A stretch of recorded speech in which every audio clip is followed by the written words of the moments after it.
world of YouTube, true crime, devil, sight, and everything else. I haven't done this in a while, and we're going to take a little stroll down Airport Road, but there's a fix to this video.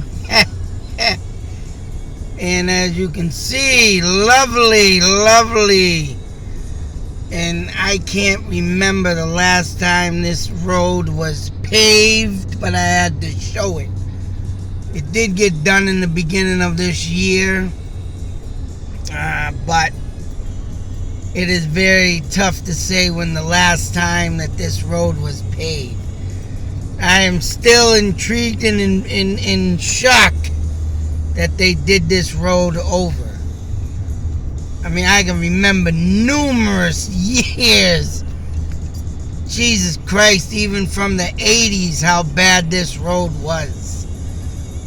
And coming up on these buildings to your left, I'll show you where, right at that first telephone pole we just passed, here's the second one.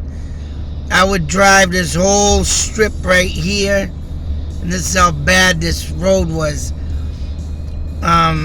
All in the breakdown lane, right off the white line. I would drive that whole strip starting from this building here. That whole strip on that side was nothing but bumps. And you couldn't even pass, the double yellow lines to get off of them, because you'd be going in on traffic. So I'd take myself right into the white line, over the white line, and just kept driving that whole strip. But I had to share this because I remember the last time one of my good buddy's parents told me that Leighton Street in Fitchburg, I mean, we are in Leominster side. Of course, the Fitchburg side ain't. The bridge is still crap back at the beginning, but I remember them telling me that Leighton Street, when it got paved, and I believe it was like in, I want to say like 2010, that the last time that road was paved, Leighton Street, was in 1977. So I can just imagine and how long it took them to pave this road here.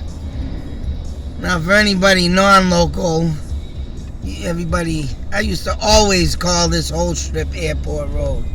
But I guess we're on the Crawford Street side. But, it was nice to see that road get done. I had another video of the other road on Summer Street, but I lost it. I think I accidentally, deleted it, but I'm going to ride over that one too, because surprise, even Summer Street got done in another street. So when I get some time, I'm going to be running through that. Might do the commentary thing, record it, then do it after, but I had time to do this today. Of course, to give you a little view of what Leominster looks like now, up until what street am I on? Nashua Street. I figured I'd do one of these videos and show you the new Airport Road. So if anybody that doesn't live here no more comes back, I recommend you take a nice cruise down that road. That's right. Of course, over here, we're at the worst intersection in Leominster. Jiffy Lube, which I think this building should be removed to make better left turns. As you can see, they got a wall makeover over there. The old bridge, Whalum Bridge, where it would say Whalum Park, is now welcome to the North Village of North Leominster, or welcome to the Village of North Leominster. Of course, Wyman Liquors, one of my famous hot spots back in the day of my drinking, sponsors the bridge. I will always, though, give them a nice shout out, because drink responsible is right. You don't have to go get obliviated and blitzed and blacked out and falling over, stoop, porcelain hugging bowl, drunk. You can drink a few and go home and go to goddamn bed. Now I remember when this, I don't know if I did this one yet, but I'll do it. Hell, I'm here. Jackie's Dairy Bar. Before this was Athens.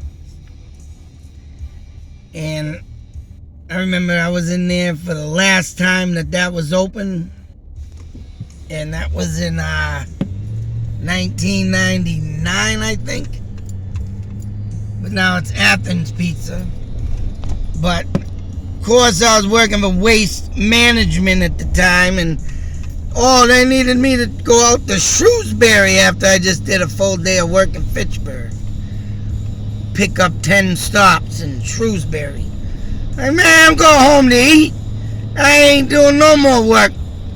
So I've been working all day, I didn't even eat nothing. What do they do? Bring me over to Jackie Dairy's bar. Hey, here's lunch. Now get out to Shrewsbury. He's like, you son of a... Oh, man, what a nightmare. Nothing like doing a full days of work and then gotta go pick up someone else's slack. Anyways, that's a new building over there. That was a new steel building. They just made that within the year or two. And these buildings right here, I'd like to mention something. I've been thinking about, now anybody local knows that Airport Road. And these buildings here. Always get your goddamn truckers that back in. Hold up traffic. And I was driving by these one day last week, and I'm like shaking my head and thinking, you know what? Them are factory buildings, right? Why didn't they pull the building closest as they could to the road and have the trucks go in the back and make more space out back to back in instead of friggin' in the goddamn road? You know? Pretty ridiculous. And they still do that to this day. Sometimes you get caught up in a nice long line because their stupid buildings are built to have trucks in the way. But whatever. Ha! It is annoying. Over here, going by the old Leominster dump. And yeah, I did a video on some of this. Might as well talk about it again. What does it matter? Giving you a little tour. Once again, the Leominster dump closed in 1982. Also, could be a place of interest of a missing person case that I do called Taj Narbonne. And my mother wondered if that kid got buried in there. Very mysterious case. And where I think he is, I think this spring I'm going to be going to where I think he is, and when the ground softens up, do my own little metal detecting search. Here we used to have an old man that lived in a house here, put out his old junk furniture. He used to have a house and trees all surrounding him. And the driveway would be right here where the light post is in this rack. Not here, but up here. I remember it clear as day. And I remember when I used to drive up here and I'd be like, damn, now he's starting to put out furniture and stuff, and it used to get rained on and freaking get ruined, and like, what the hell are you doing, guy? But I think the bank paid him off good money to get him out of here. Because when the bank got built, his little driveway was over there, and they were like, wow, this guy got to get out of town. Poor bastard lost his home. But, I'm sure, I hope he lived a good, rich life after that. Because if I was that guy, that's right, you can give me $1 million for my home. Because that's $1 million property, and look what's there now, Cumberland Farms. But that's the end of the trip, folks. Get back to you soon. Be safe, take care. Out.